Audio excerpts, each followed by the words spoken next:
Ara em senten?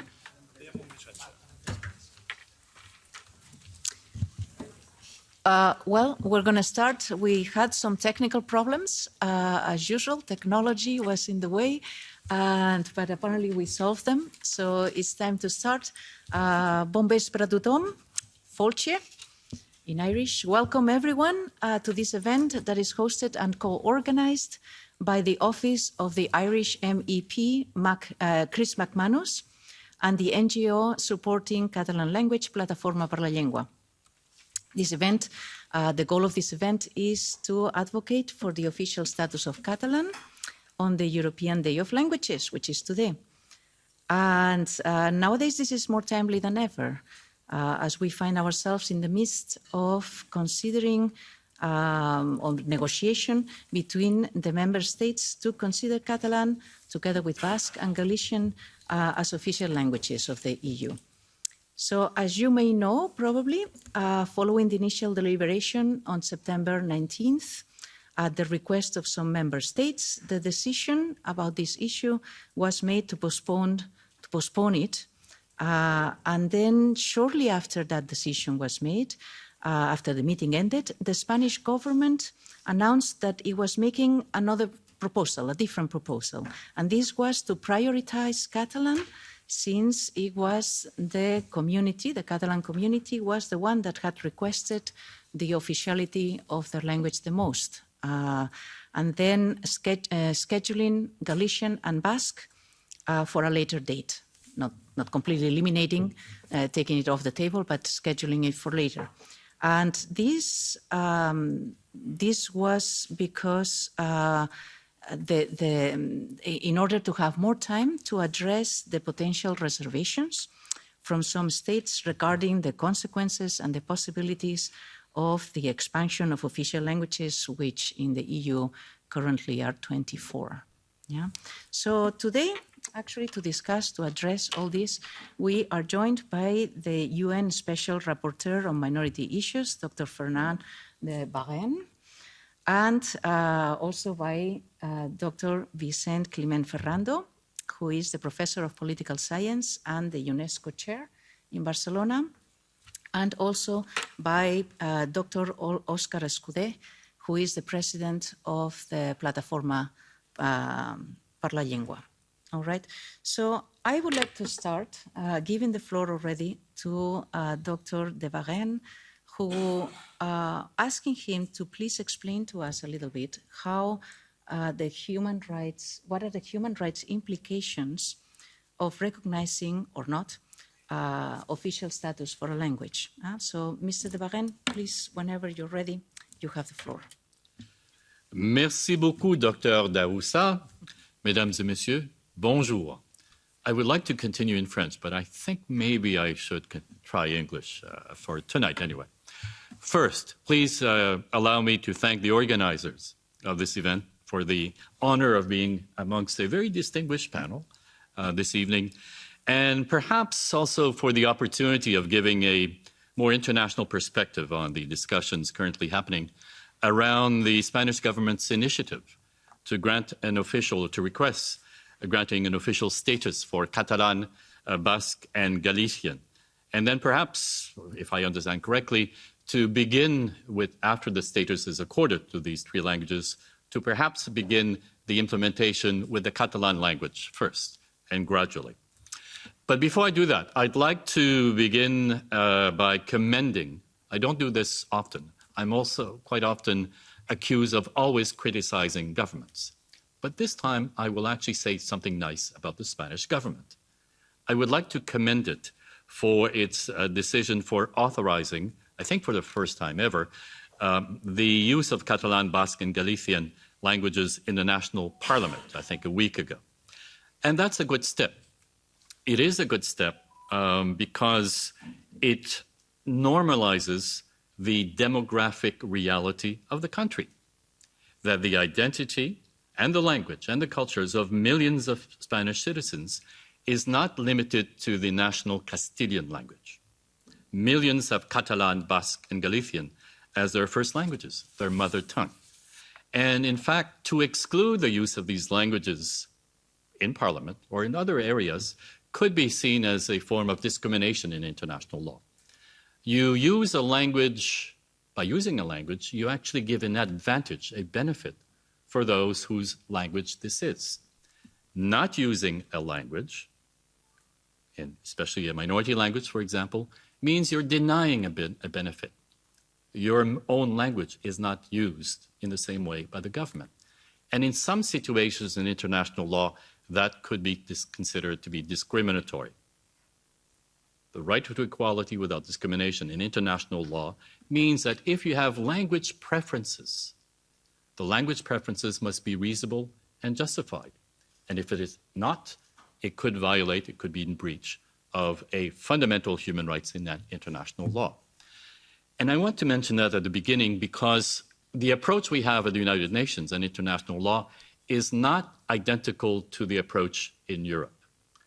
Quite often, with the European Court of Human Rights, it does not look at the issue of language preferences at the same way. And I'll be very honest and clear that sometimes the European Court of Human Rights reaches conclusions which are quite different and sometimes in contradiction with international law.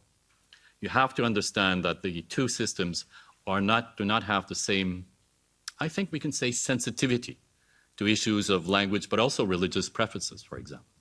And so the approach of I'll be very honest, the approach of the European Court of Human Rights when it comes to issues of linguistic minorities and religious minorities is much more rigid, conservative, and in fact, I would even say sometimes dismissive. We at the United Nations are more generous. All human rights are universal. It applies to everyone all the time. At the European Court of Human Rights, quite often, it actually will use the principle of margin of appreciation, that the state has a discretion, and the court should respect the discretion of the government, of authorities, in some areas, especially areas involving minorities. We at the United Nations do not accept this concept of margin of appreciation, because margin of appreciation says that the court will not intervene, that the state has a discretion in some areas. This does not exist with us in international law. Human rights are universal. A government does not have discretion as to whether some human rights should be applied or not. Now, I said that in the relation to the situation in Spain, as I said, it is a good development that the use of Catalan, Basque, and Galician has been authorized in the Parliament of Spain. And we should applaud the Spanish government for that initiative. It's especially important symbolically, but it is also recognition that minority languages, these minority languages, have a place in the political system of the nation, and this should be, as I said, applauded. Of course, the current political context explains why such a measure has been adopted and why the Spanish government has also made a request to grant to these three languages an official status in the European Union with a gradual integration starting with Catalan. I would say that from a purely demographic point of view, if we look at the situation of using languages such as Catalan, Basque, and Galician in the European Parliament, in the institutions of the EU, it makes actual logical sense. In terms of the numbers, demography, there are millions, in fact, we could say many millions of European citizens who have Catalan, Basque, or Galician as their first language. And that is a very large number when compared to, and this is, I know the situations are different, but compared to the Irish language, which is an official language in the European Union, which I think has less than 200,000 users. Think of Maltese, also an official language in the EU, which has less than 500,000 speakers. If the European Union is a union of citizens, you can see that there is a kind of imbalance here.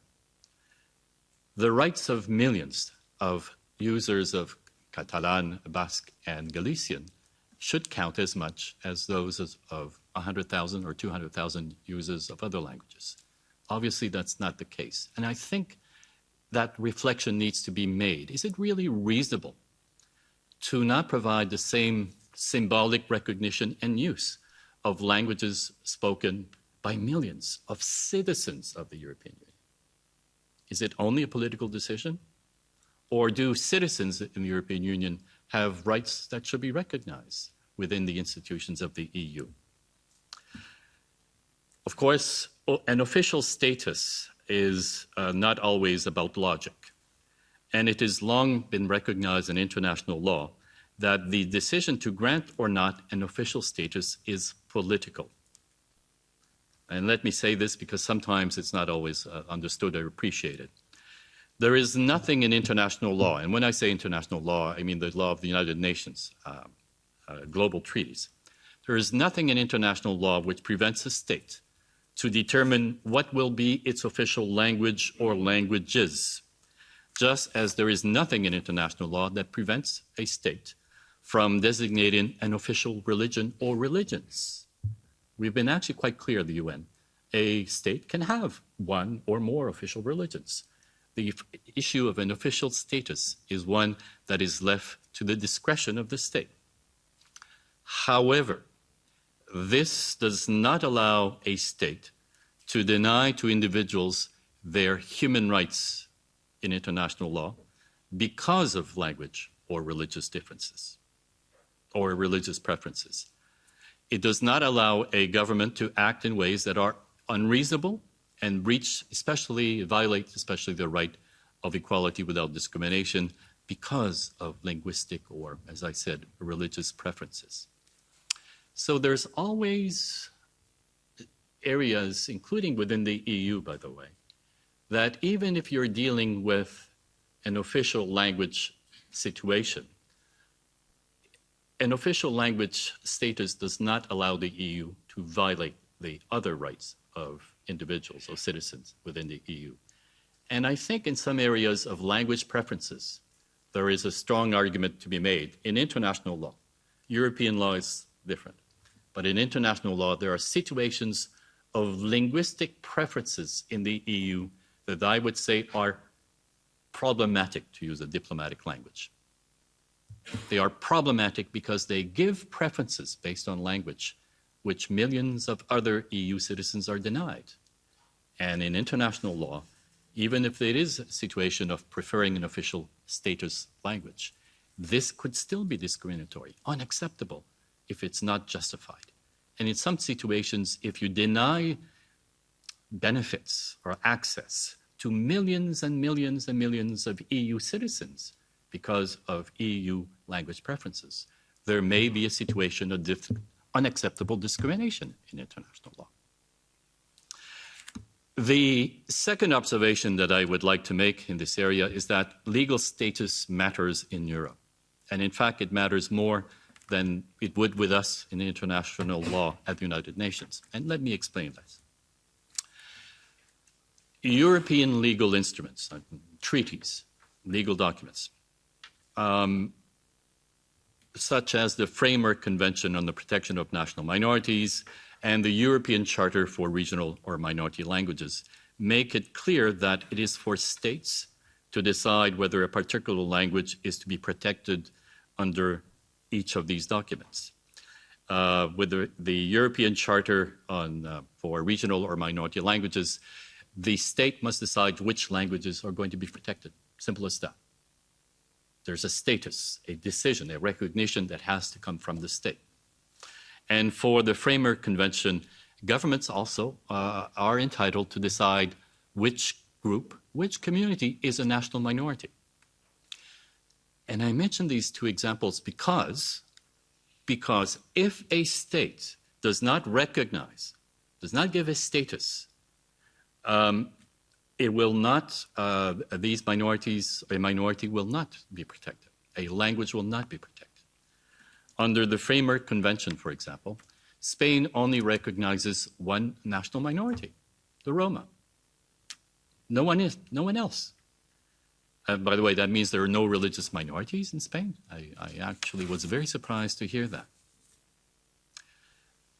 But under these European treaties, status is everything. Unless there is an official recognition in some way, no minority will be protected under the Framework Convention, and no language will be protected under the European Charter. In less than 2 weeks ago, the European Court of Human Rights did something similar in a case involving Latvia. I think it was on the 14th of September. It's an education case, education and a minority language. In this very recent judgment, the court indicated that children only had the right to be educated in a language which is a national language. Oh, wait a sec. Only education in a national language is actually protected under the Human Rights Convention in Europe. The explanations of the European Court are, I would say, and I will be very blunt with you tonight, is disturbing. Because under my mandate as Special Rapporteur on Minority Issues, and a number of my colleagues, also the Special Rapporteur on Education and on Freedom of Religion and other areas, we have issued this year a series of communications, of diplomatic notes, if you will, diplomatic messages to the government of France, the government of China, the government of Latvia, as a matter of fact, on the issues of education and language. And in all of these documents, we said this. In some circumstances where you have a large linguistic minority, they have a right to education in their own language in international law. The European Court has said almost the exact opposite. It has said, no, not really. You have a right to education in the national language, but otherwise, it's not really a human right. And it explained that in the case of, it referred to the Framework Convention that I mentioned earlier on the protection of national minorities, which has a section on education and language. And some of the comments of the European Court judges, I actually, once again, I'll use the word disturbing. Because here the European Court said, amongst others, it had a number of things, I'm simplifying. On one hand, it said, well, the Framework Convention, yes. Well, it does not represent a European consensus. So we will ignore it in relation to education in the Russian language in Latvia. That's harsh. That is quite harsh, because it contradicts the position in international law. We said in the case of the Tibetan minority in China, where you have 1 million children who have actually been removed from their families and they're placed in residential schools. 1 million children. And these Tibetan children are taught mainly in the national language, Putonghua, or Mandarin if you prefer. We clearly said, no. When you have a very large minority, to deny them education in their language, where it's actually quite feasible, possible, and easy, is discriminatory, a violation of human rights standards in terms of education and the language of the Tibetan minority. We said something similar in the case of, we actually had a case on Latvia, and we said the same thing. We said something similar in relation to France, which, as you may know, does not recognize the existence of any minority in France, because all French citizens are equal. In international law, we clearly said that no. If you have language preferences, for example, and you deny education in the language of a child, this could be discrimination if it's possible and reasonable to teach in that child's language. Why has the European Court of Human Rights adopted this approach, which is inconsistent, and I would even say contrary to international human rights obligations? Well, there may be a series of ideological factors involved. There may be even the situation of the war in Ukraine and the legacy of the Soviet Union in Latvia. There were factors. But I would also mention to you that in this case, the European Court reacted to a language without status. And it attributes a great deal of importance in other cases to the issue of having some kind of official status to be recognized and protected.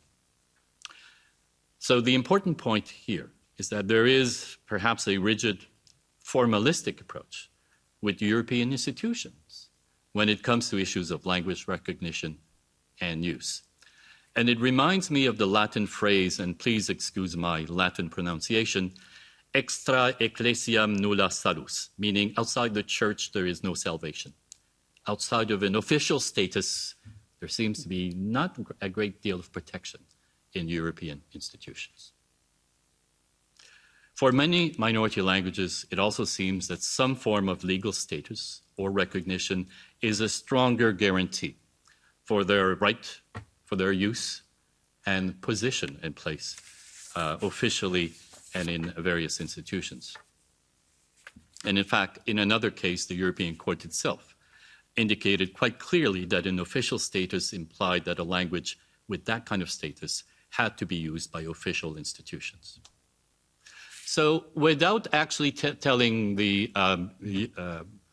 saying how the situation of the request for Catalan, Basque, and Galician, whether it should be granted an official status, I cannot, as special rapporteur, tell the institutions here what to do.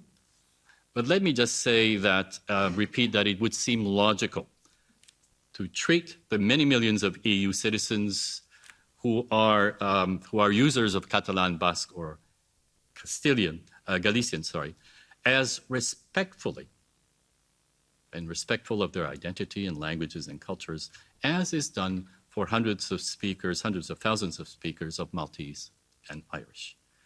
Linguistic diversity is the reality of Europe. And one of the reasons that it acknowledges that national languages, many national languages, 24, I think now, 24, are also the languages of the Union. But the linguistic diversity of citizens is not limited only to national official languages. The European Union, I would think, is not only a union of states, but a democratic institution that also represents the peoples, the populations of the Union, its citizens. And therefore, it ought to be a place, as far as possible, of course, it should be a place to represent and be accessible in the languages, as many as possible, the languages of Europe, as possible, as much. It would also signify putting substance to the motto of the EU, of united in diversity or unity in diversity, which, and I quote, signifies how Europeans have come together in the form of the EU to work for peace and prosperity, while at the same time being enriched by the continent's many different cultures, traditions, and languages, end of quote. And that, ladies and gentlemen, does not stop at national languages. It has to include also the other languages, especially languages of millions of European Union citizens. Havala, danke schön, grazie mille, muchas gracias, and merci beaucoup, thank you. Eskerik asko. Köszönöm. Thank you.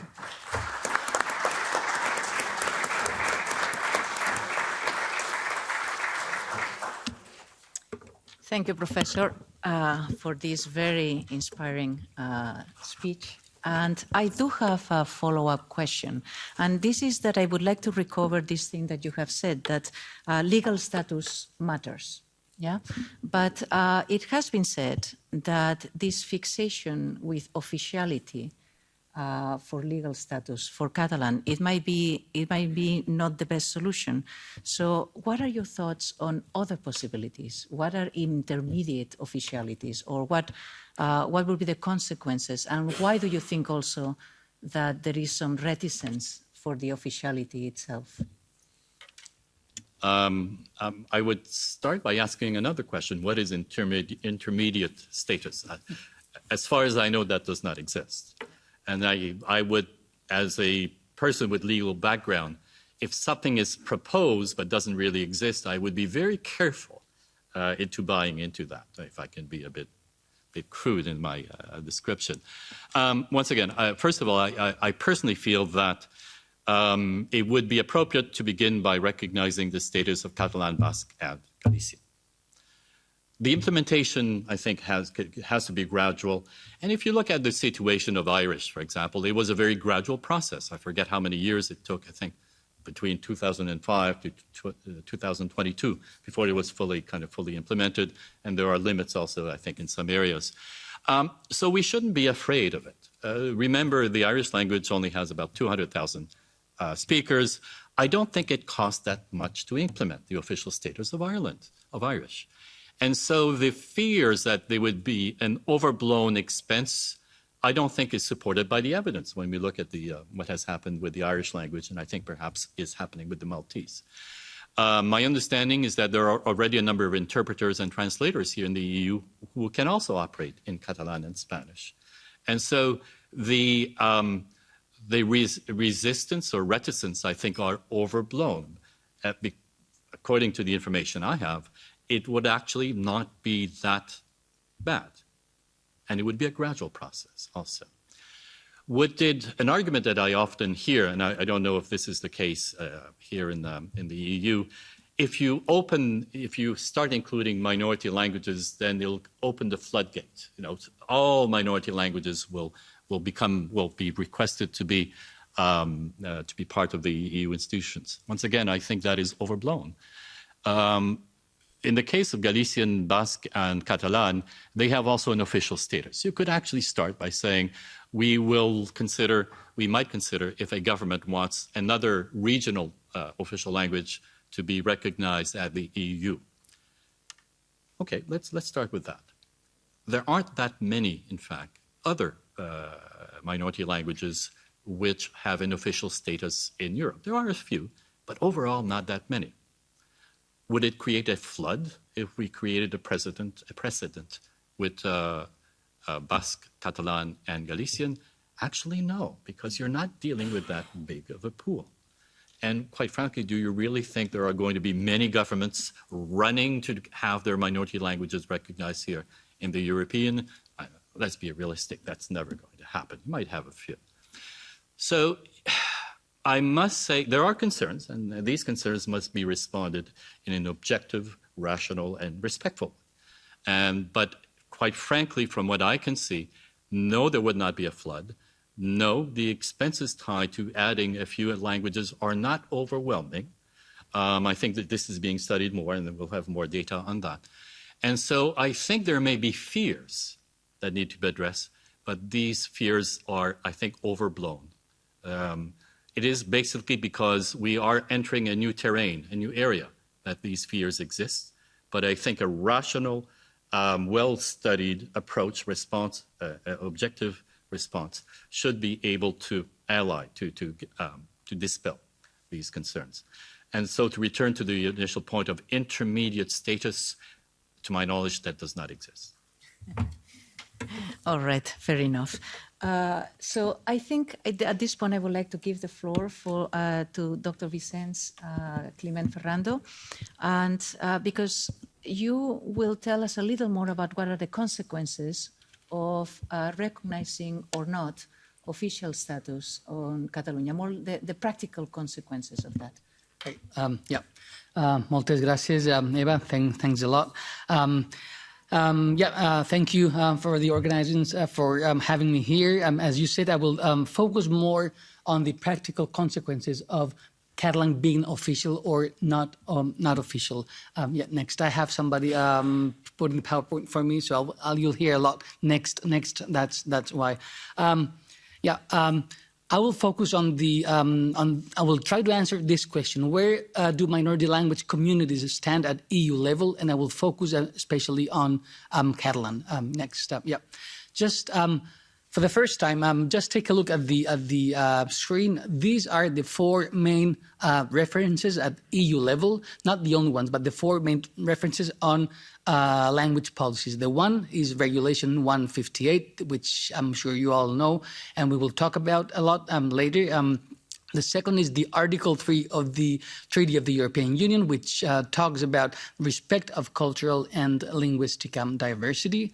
The third reference is Article 165, which is very important. As I highlighted here, it talks about the need to develop a European dimension in education, particularly through the teaching and dissemination of the languages of member states. It doesn't say the official languages of member states. It says the languages of member states. So that means that we Catalan speakers as well as Basques, Galicians, Corsicans are also included in this Article 165. So that's an article that needs to be taken into account.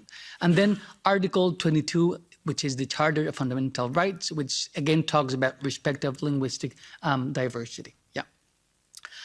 Going back or going specifically to the Catalan case and the Regulation 158. As you can see here, and I've just highlighted it in yellow, Regulation 1 talks about the languages, 4 languages in the original times of the treaty, drafted and recognized as an official language in one or more of the member states of the community. It doesn't say of official language of the member state. It says of official language in one or more of the member states. So that preposition is key for Catalan to be able to be official in the EU. Again, and I'll just use the words of Dr. de Varennes, it's a matter of political will. It's not a problem. It's not a legal problem, right? Next. So when the council, when the minister made that proposal, what I did was go straight to the general affairs conclusions of the council, which took place on the 19th of September, a few days ago. Why? Because if it's not on the council conclusions, it doesn't say. So as you can see, if you can read the screen, the minister was courageous enough to really make the proposal. So the request was notified, as you can see, to the council presidency. So it was actually discussed. Why am I saying this? Next up. And I'll just give you one practical example. In 2016, the Prime Minister of Cyprus made that proposal to include Turkish as an official language of the EU. Right? So I've just put here on the screen the parliamentary question posed in 2019 when one MEP here at the European Parliament. And he said, well, if that was proposed, what has happened to Turkish? We don't know anything about it. So next. So the answer and the reply by the European Commission is, if you can see right in the last sentence, the introduction of Turkish as an official language of the institutions of the EU has not been discussed by the Council.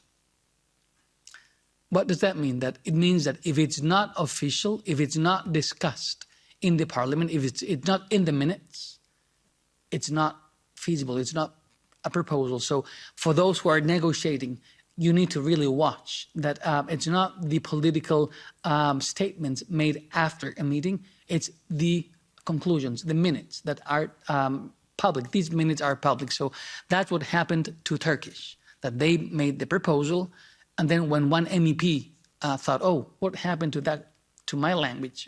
No, it wasn't discussed. So, so that you need to take into account. Yeah. Okay, next. So what do we have now for Catalan? It's a totally new situation. It's an issue, as you've seen on the screen, discussed in the Council. So it's really on the minutes. So it was really discussed. No state, the member states, the 26 or 27 member states, did not use the veto power. Because if you know that Rule 158 needs to be approved by unanimity. So if one state says no, so that the proposal doesn't go through, right?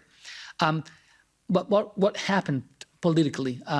Many member states, the representatives said, we need more time to analyze from a political, economic, and the legal consequences of this proposal. So what they did was buy time, right? So what they were doing was buying time. So far, we, or Catalan or any other regional language is not an official language. So what's the current state of affairs of languages not being official? Over the past, yes, we've had visibility of regional and minority languages at EU level. We have different networks created over the past, NPLD, Ellen, FUEN, and also many different EU-funded projects. Yeah, next. Has the EU helped visibilize our languages? Yes. Has the EU helped create synergies and avenues for collaboration? Yes. Is this enough? This is a subjective answer for all of us to discuss. Just one before one. So I will analyze now what the different institutions have done in the past to support regional and minority languages, and what has the peoples of Europe requested. So I'll analyze the requests by the European Parliament. That's number one. The second is by the European Commission, and the third to the citizens' initiatives and demands. Yeah. The European Parliament has strongly supported the so-called regional and minority languages. I've highlighted some of the resolutions that you have here on the screen, 2020, 18, many in 2018. Yes, next. And one which was extremely important, which was passed by 92% of the MEPs, which was the resolution on endangered European languages and linguistic diversity. The resolution claimed that the EU needs to have a long-term strategy, and it also requested that or claimed that the regional minority languages do not receive enough specific attention. These are just some of the parliamentary questions posed by MEPs. So if you can see, I'm not going to go into the details because I'd rather have this as a discussion, but this shows the high number of parliamentary questions posed here by this parliament to the Commission on minority languages and regional languages. So they're really high up. As you can see, the numbers from 2009 and 2022. So that shows that MEPs have a strong, are in favor of regional and minority languages. Yeah. What is the problem? That resolutions are not legally binding and are mere, if you want, recommendations made by the European Parliament. So member states are not obliged to incorporate these recommendations into the national policies. So what's the effect of those Parliament resolutions? These are more symbolic than pragmatic effects, I would say. So what's happening on the ground is that regional and minority languages are less and less spoken in Europe. I'll turn now to the European Commission. So far, I've done the European Parliament. Yes, the European Commission has supported different networks, as I said before. NPLD, which over the past decades, it's amounted to almost 700,000 euros over the 2 periods. ELEN with different projects, and also FUEN. Another, so these are the 3 networks. Also, the European Commission has a specific, now it has a specific called Safeguarding Endangered Languages in Europe under the Horizon Europe framework, as you can see here on the screen. And other examples that are included is the 2024 call, which also calls to strengthen the European linguistic capital in a globalized world. So these are some examples that the European Commission has done to support linguistic diversity. But the question is, and that's the question I'd like to pose for the debate afterwards, is this part of a fully fledged policy aimed at promoting and protecting Europe's regional minority languages? The answer is no. These are just specific actions, very specific actions, but there is no specific line of action. There is no specific framework for our languages. So as I showed before, there's room for maneuver in the treaty. So, but there is no specific line of action for this. What we see that's happening in Europe is a mismatch between citizens and EU institutions. On the one hand, you have a top-down approach where the Commission claims that it has no competences to develop a specific line of action. And then you have, on the other hand, a bottom-up societal demands which claim more EU action for regional and minority languages. And I'll just give you 2 examples. One is the Conference on the Future of Europe, and another one is the Minority Safe Pack.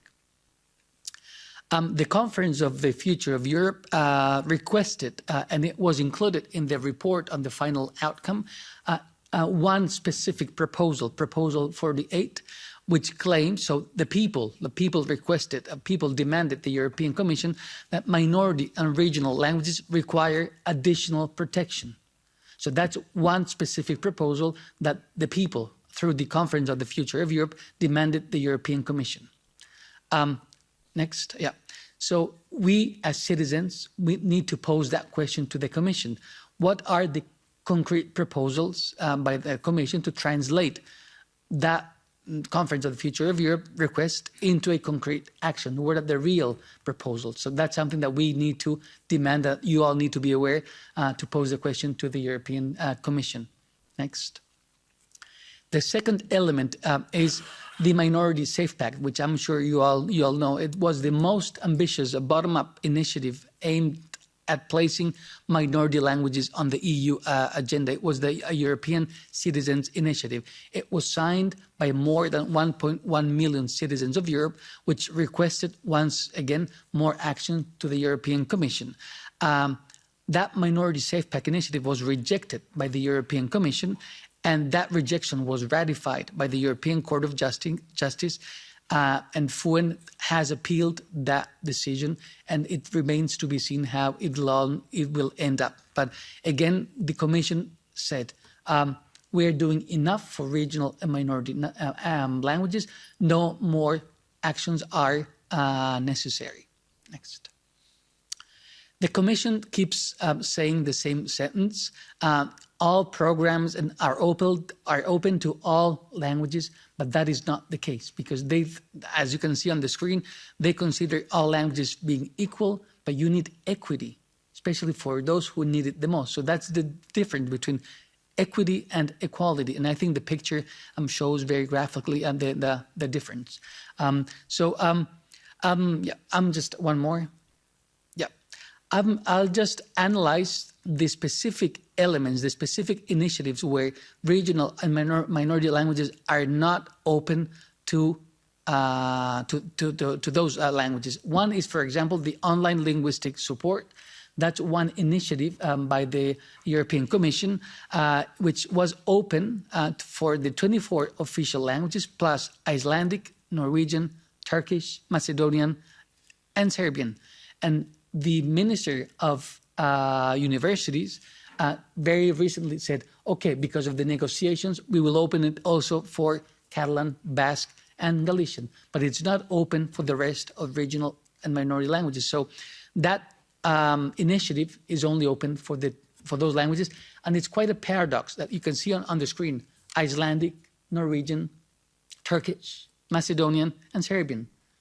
These are not official EU languages, but it's also that program is also open for those languages, and it wasn't open till a week ago for Catalan, Basque, or Galician, or any other language. Next. Another example, Europass. You know, I see many young people here.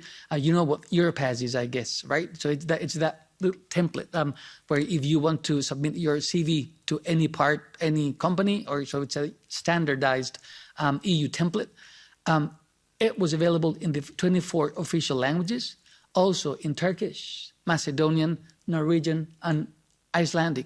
It's not open, it's not available for Catalan. So you cannot use that template in Catalan, but you can use it in Turkish, Macedonian, Norwegian, Icelandic, plus the 24 official languages. Again, yeah. Another example is the Jóvenes Translatores program. It's a project aimed at translating different literatures of Europe, and it's only open for the 24 official languages. So again, it's another concrete example of discrimination of non-official languages. And I will use again the word of Mr. de Varennes. Being official matters, having an official status matters, and it matters a lot for this. Next.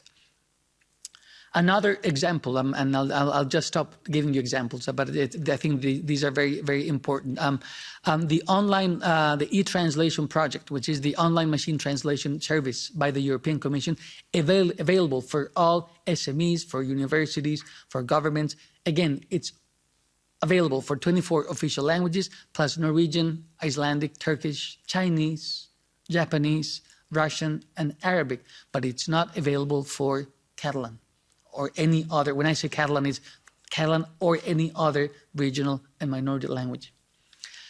And because of the Ukrainian situation, the European Commission has made a request for Ukrainian to also be part of the e-translation project. So as you can see on the screen, it's calling for texts to be introduced in the e-translation system. What's the message that non-officialdom gives to the speakers of regional and minority languages?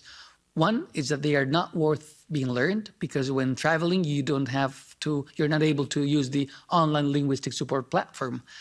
Another one is like they are not needed to find a job because Europass is not available in your language. Another one is like your language is not worth being translated because it doesn't participate in the Juvenes Translatores contest. Another one is like your language is excluded from technologies because it's not in the e-translation program. So the Commission, by doing that, is giving the message that regional and minority languages are not useful in practical terms. They talk about linguistic diversity and the importance of supporting linguistic diversity, but when it comes to reality, when it comes to real projects, real programs, real initiatives, this is the reality. So there is a gap between the EU official rhetoric and regional and minority languages, and that gap is widening more and more. As you can see here, which on the screen. Yeah. So I'll just throw 5 simple recommendations which might be useful before actually if we don't reach officialdom. One would be to continue the line of action initiated in 2022 on safeguarding endangered languages in Europe. It should not be one specific project and that's it. It should be a continuation. It should be a line of action. Number 2 would be to include regional and minority languages in all the Commission's initiatives and aimed at promoting languages. I've shown some of the many examples where regional and minority languages are completely excluded from the Commission's initiatives. The third would be to establish a set of EU studies, benchmarks, statistics, and guidelines to monitor the current situation.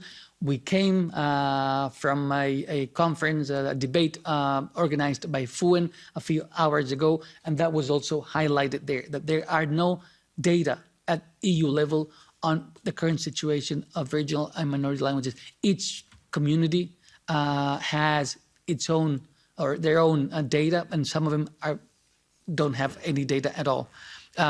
Number 4 would be to have earmarked funding for regional and minority languages.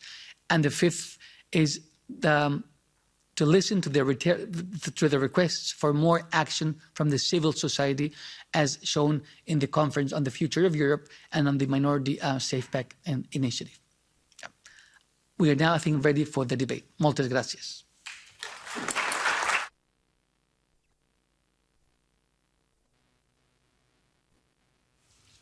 Well, I'm afraid a debate is not quite programmed because just because of the time, right? But obviously this debate can be taken later on with Professor Climent.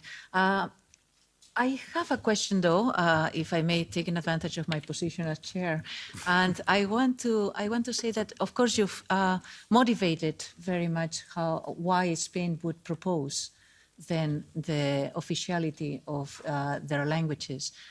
But then what is not clear to me is the decision on the 19th of September, or when they say, okay, we're going to postpone 2 of them, Galician and Basque, and we're going to prioritize Catalan. Could you explain a little bit more what the fundamentals of that would be and assess that proposal? Yeah, thank you, Eva. If you read the minutes from the Council conclusions, that wasn't included in the minutes. So that needs to be taken into account. That was said outside as a political statement, right? So it's not official. That include first Catalan and then leave Basque and Galician for later. That was stated outside as a political and as a press, in a press conference. It's not in the minutes. If you read the minutes, they talk all the time about the 3 languages, right? So that's important, because when it comes to negotiation, remember what happened to the Turkish. Well, it wasn't on the minutes. It wasn't discussed, so it's not there. So that you need to be taken into account. It's a political decision that minister stated afterwards, and that it will need to be validated by the rest in another council meeting. So if it's not in the minutes, it's not official, and it's not, from a legal point of view, it has no validity. So you need to be very, very careful. Also, the minister said it's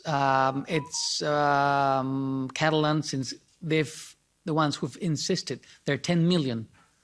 So he was claiming more legitimacy for the Catalans to go first. But again, that was said outside the council and not within. So you need to take that into account. All right, thank you very much for the clarification. And I need to move things along a little bit, and that will be before actually give the floor to our last guest. I would like to introduce a video that Mr. Chris McManus made for us. He couldn't be here. He wanted to be here, but then he had a political commitment that at this very time that forced him to be in Dublin. But he did send us a video of support that he wanted. And I don't know if it's ready by the technology people. Accordia, I want to thank you all for attending this event online and in person. I also wish to apologise that I can't be there with you. I'm presently in Ireland meeting with regional organisations from across my constituency. Language plays a huge role in our everyday lives. It contributes to who we are, our self-identity. The EU is a unique endeavour involving more than 500 million citizens sharing many, many different languages. But only 24 of these have official status within the European Union. Irish is one of them.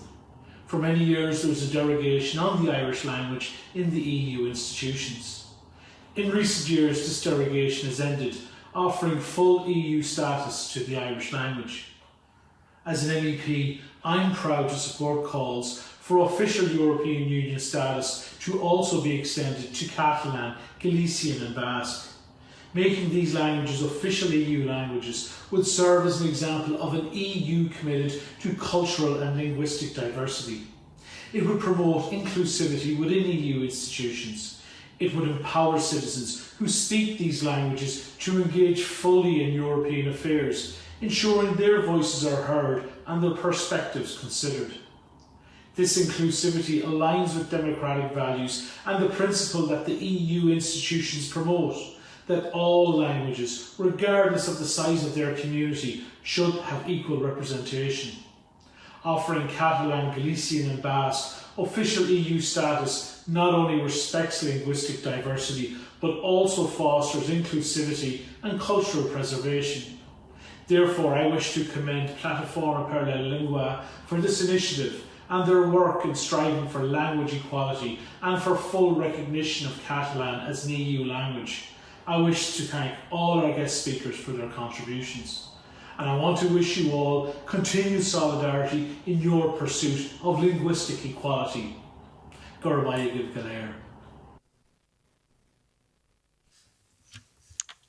Well, Goref Maagot, Mr. McManus, and thank you very much for this message of support. I don't have a question for him because he's not here, unfortunately, but probably he can be approached about this topic by anyone who's interested. But I do have here the president of Plataforma per la Llengua, the NGO in defense of Catalan, and I would like to give him the floor, Mr. Dr.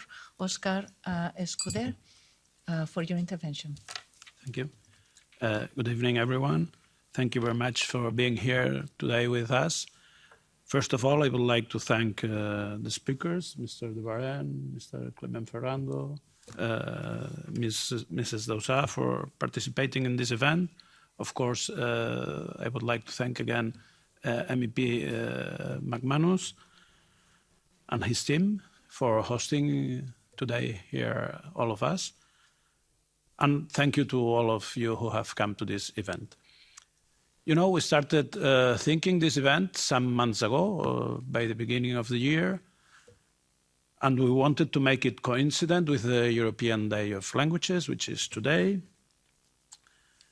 And it was initially thought and organized to be another formal request for Catalan to become an official language of the European Union, to ask the Spanish government to request for it. Obviously, short after, it has changed. The request has already been done, so now the idea of this meeting is not anymore asking the Spanish government to do this request. It's been done, but the main objective of this meeting is asking all the member states of the European Union to accept it.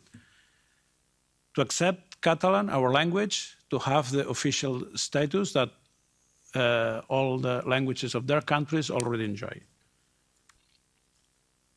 Everyone should know that Catalan is not any case, as it has incorrectly been suggested lately. Last Saturday, the Foreign Affairs Minister of Finland said in a Catalan newspaper that maybe we should search for this intermediate status that we were talking before. And of course, not only for Catalan, but to protect other regional and minority languages. We don't know which proposal the minister was referring it, if any.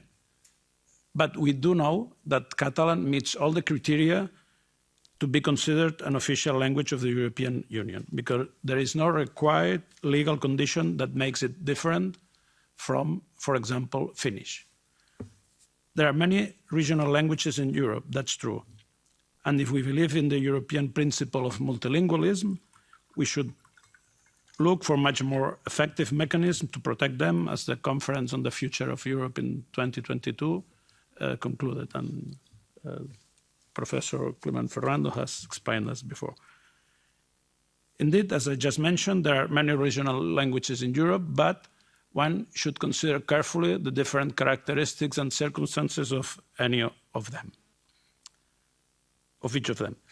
The status of Catalan is, in all of its territories where it belongs, in almost all of them, is different of almost all of the other European regional languages.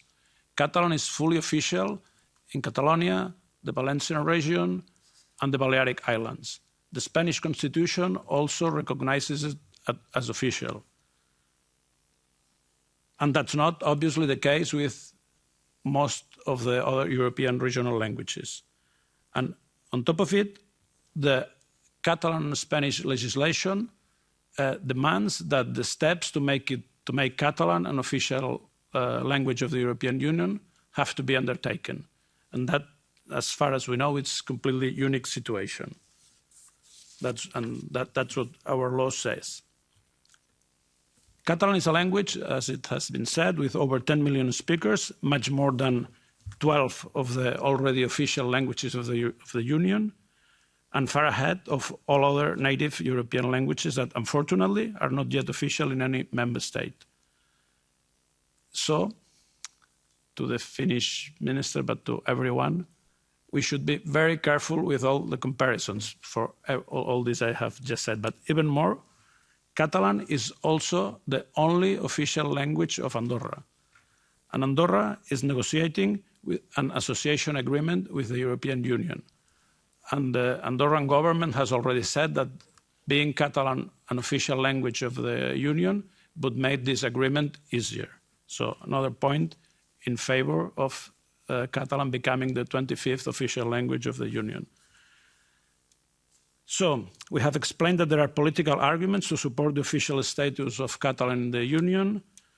We have also explained that there are no legal impediments to this status, because nowhere in the European legislation is it required that to be an official language, it must be official throughout the entire state's territory or mentioned in the treaties beforehand. And the economic argument, as already said, it's minimal on one side, and on the other side are translations into Catalan more expensive than translations into Swedish, for example. Of course, multilingualism is a principle that entails some cost, but this cost, I think it's agreed by everyone, is a principle of the European Union, and as I said, is minimal.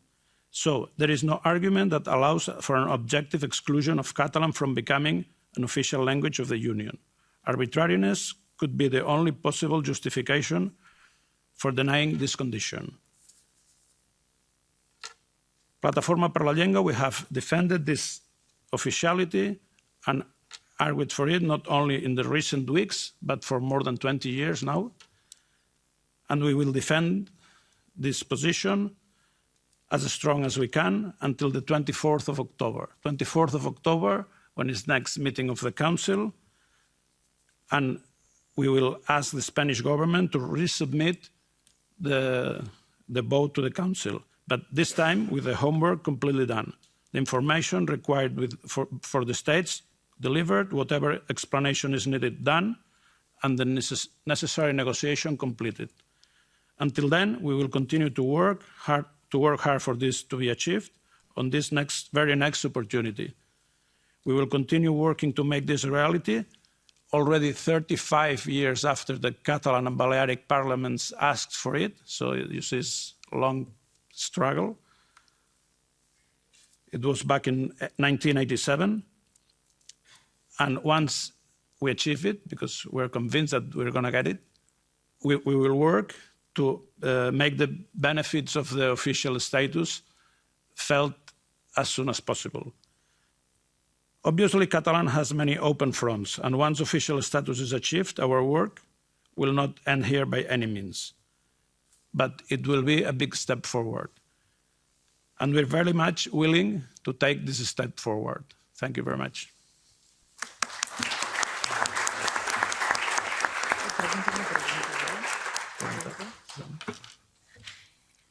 Thank you, Dr. Escuder. I do have just a final question before we conclude for you. You have said that the promotion of the officiality of Catalan within the EU is actually required by Spanish internal legislation. Could you say something more about that? It's in the Statute of Autonomy of Catalonia. I think it's the Article 6.3. And this is part of the constitutional block of legal constitutional block of Spanish legislation. And what does it say exactly? Do you know? I don't know the words exactly, but I think that it says that the Catalan and the Spanish government will make the necessary steps to make Catalan official at the EU level. I don't know if any of the speakers know more exactly, but if it's not that word, it's very close. Do you want to say something? All right. Okay, because I think that's kind of an important detail. Anyway, well, so it's time actually to conclude, and I haven't been told that there was any time for questions. So I think unless someone has specific questions that they would absolutely want to ask at this point, otherwise you will have to catch the speakers in the corridor, or you do? I will take one question, yeah. Okay, it's a kind of small one. It's for Climent-Ferrando. I wanted to ask if it's really easier to make first Catalan and then the others from a technical point of view, or it's just a political reason? And in this case, these two other languages, Basque and Galician, could be literally lost in translation later on and not be approved? Thank you very much for your question. It's from a legal point of view, it's not easy or hard or more difficult. I mean, the Regulation 158 says that any language that's official in a territory, it's not of a territory. So from a legal point of view, it's all the same. It's political. It's a political will. It depends on how far the Spanish government wants to go with one or with the three. If it goes with one, it'll be up to the rest, to the Basque and Galicians to decide whether they want to push also later on, or they want to drop that element. But it's political. It's not legal or technical. I mean, it's perfectly possible in the case of Catalan, Basque, and Galician. Is there anyone else who would like to ask a question, or you prefer to take that privately? Because there are many questions, you know. No? All right. So then I would like to conclude this event, but I would like once again to thank the Irish MEP, the Office of the Irish MEP, Chris McManus, and the NGO Plataforma per la Llengua, and especially the speakers, Dr. Climent-Ferrando, Dr. de Varennes, and Dr. Escuder, for their insights, and let's just all hope that the conversation continues and reaches a happy ending. Thank you, everybody, for coming also. Thank you for asking the question, and a very good evening to everybody.